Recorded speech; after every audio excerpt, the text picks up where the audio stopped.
Hey guys, I made my first slip casting plaster mold and I will show you how I did it and what you should not do when you make one. I started marking the middle of the mug all the way around. Next, I added some newspaper inside the mug and completed with clay. You also need to decide what type of channel you want in the mold because it's where the cast will be poured in. Here, I chose to place a piece of clay at a wider diameter. Here, I just placed the pottery tiles around the mug, fixed it with clay. I will show you later on this video. And I filled the mug with clay up to the middle of the mug, up to the line that we marked in the mug.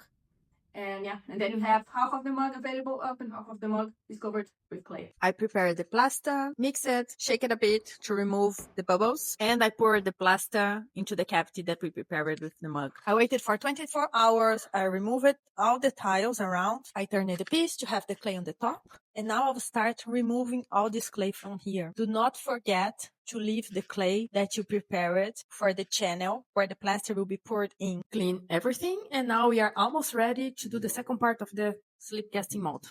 I should have done this at the first stage of the mold, but I can still add it now. Make small holes in the mold. It's like a reference point, and the mold fits perfectly when you put the two parts together. Now take some soap and cover the plaster only. Here I covered the mug and the plaster, and the mug was not really necessary. Now we will create the cavity for the second part of the slip casting mold. You just place the tiles around.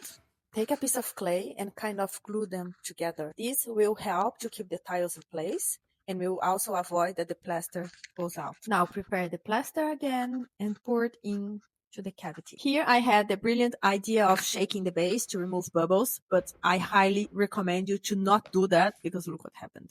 I could still save everything, but it was such a mess. It took me like half an hour to clean everything. Here we are 24 hours later, removing the tiles.